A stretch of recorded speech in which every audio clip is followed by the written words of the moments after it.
Hi, this is Wes Fryer, and it is October the 8th, 2011. I have just returned home from Doha, Qatar. I have been, I think, inaccurately saying Qatar, and I've said that so much that it kind of got ingrained in my head, but it is properly pronounced Qatar.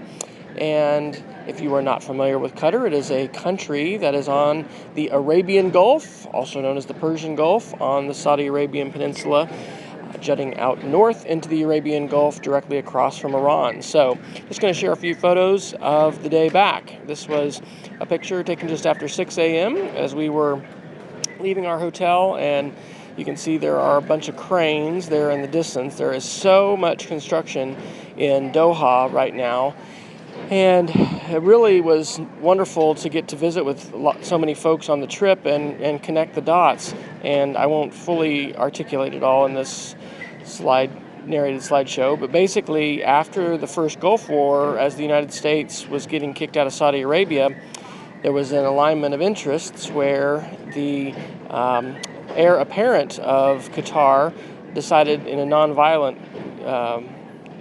it wasn't really a coup, it was a nonviolent transfer of power to oust his father, and then basically strike a deal with the United States for basing rights in Qatar.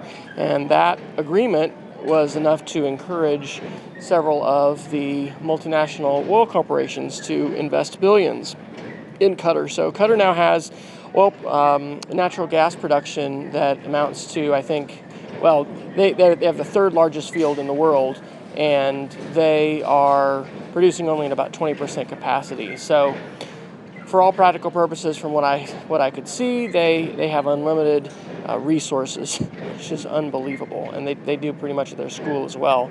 And so lots and lots of cranes. They've won the bid to host the World Cup soccer or football championships. I want to say it's like 2022. It's still a ways off. And it is so hot there. It's going to be pretty interesting to see how that plays out. But anyway, they are a pretty amazing country resource-wise, and you can definitely see the buzz of building everywhere with all of these cranes. This is the Parliament building, and I apologize for the background noise here. I'm in the airport, just waiting for my bags, and I want to kind of get my stuff recorded here before I leave. So this is the Parliament building, and it looks impressive, but after visiting with some folks, it is basically just it's just in name only. There's a layer of bureaucracy above the Parliament in Qatar, and then there's the Emir himself at the top. So it's just kind of like they make suggestions. They do not pass laws and really don't have any power, but it's an impressive building. This is the waiting area in the premier terminal for Qatar Airways, and it is just amazing. There is no line. You have these nice seats. They say sit down, then you come and sit down in a chair in front of the person who processes your ticket and gives you your boarding pass and checks your luggage and everything. So this is the first time I've ever flown first class on an international flight, and it was just absolutely amazing. Our conference, which was held at Qatar Academy and sponsored by the Qatar Foundation, was highlighted in 2 different newspaper articles, and this was one that was in today's paper that actually had a photograph of Debbie Silver, who was our closing keynote speaker, so that was very neat. And this was in the Gulf Times newspaper, which is a publication of Qatar. You can find that at gulf-times.com. One of my favorite things about flying just airplanes in general today is the map that they have, the moving map. And so I was able to, see real clearly where we were at different phases of our trip. And I absolutely loved seeing this geography. So we had just at this point left Qatar, obviously, and we're flying northwest through the Persian Gulf. There's Iran off to the east-northeast, and we were headed straight for Iraq. One of the things that was really interesting was the entertainment system. I don't know if I've got another slide of this showing the Quran, which was in its entirety available. It was just kind of bizarre. You can listen to Lady Gaga's latest album, lots of rated R movies, and listen to the Quran in its entirety, but of course no Bible available. There were 200 movies, 350 television shows, and 500 music CDs available on this entertainment system. Really, really amazing. And I'm sure this is cutting edge, just like one of the best. And it was a touch screen as well as having this little remote control mouse that you could use to select what you wanted.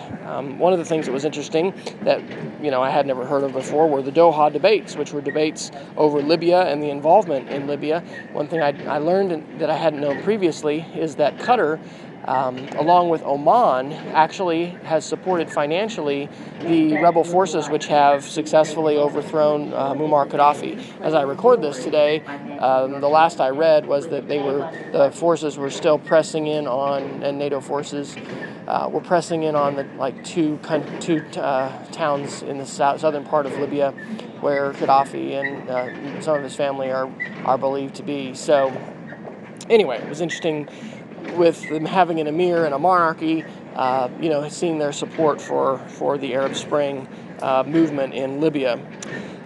This is a photograph of my champagne at takeoff. I was enjoying reading this great book called The Fourth Part of the World, and watching our moving map, and it was just pretty amazing to fly first class. I feel extremely blessed, and I also just felt I was very thoughtful about so many different people who are, hang on a second, this woman's taking my bag, thank you.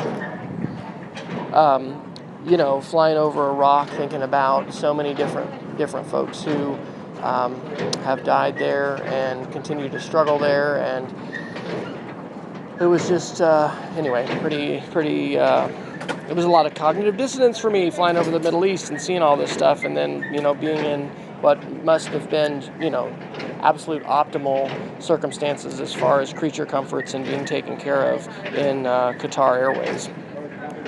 This is another shot just as we were leaving Qatar, still over the Persian Gulf, but it was really neat how this moving map, changed and showed you your ground speed and your altitude and outside air temperature and all that stuff, but it had a lot of different angles that were neat as it showed, where we were at different points. This was a map showing us where, our destination is there in Houston. It's going to be a 15-and-a-half-hour flight, and you can see where the sun is. So we took off about 8:30, 8:45, something like that, and then we landed in Houston about, I think it was maybe 6 or 6:30 p.m. tonight. So this is one of my favorite little screenshots because you can see we went directly over Baghdad. And the thing I was most excited about trying to see was Mount Ararat, which is in the eastern part of Turkey. It's west of Yerevan, which is in Armenia.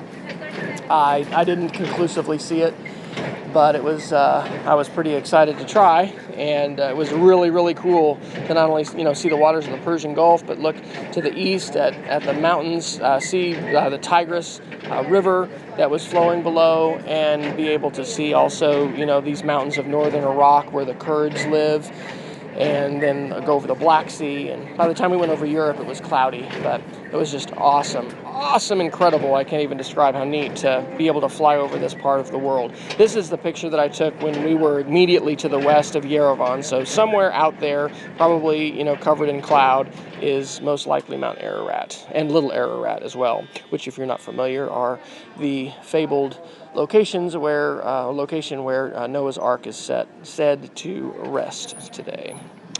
This is a screenshot of the entertainment system showing that you could listen to the Holy Quran. And I actually listened to it a little bit and was surprised that it was done in a very musical way. It was basically sung.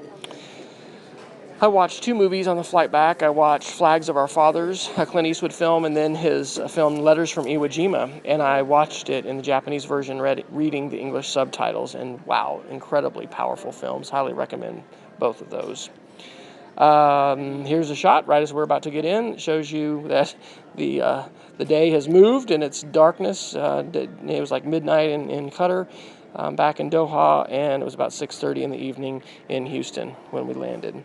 So next to last shot, these were airport employees that were all using their tablets and their smartphones. 2 of them were on iPads, and one of them was on a smartphone. And so that was kind of humorous. seeing them all as they were waiting for us to get our bags. So last shot here, this was just a packed area. We had to actually have 3 gate changes for our flight to Oklahoma City because of some weather. Things got changed around. But I am currently now looking for my last bag, and it appears that one of my bags arrived and one did not, but it did clear customs. It's kind of odd that one didn't make it. But anyway, a wonderful day and just an incredible experience and opportunity. Many thanks to Qatar Academy and all those who put together our middle years conference for that opportunity that we had to experience the academy, the school, a little bit of the culture. We got a chance, and I might do another little narration about the souk market, which we went to last night. But I don't have those pictures on my iPhone, so I can't do that tonight. But I'll conclude, and if you'd like to check out more from my trip, go ahead and go to my blog, speedofcreativity.org, and search for Qatar, which you spell Qatar, and I'll also go ahead and put up a post that just kind of summarizes video, images, and posts and things that I shared during my time there this week.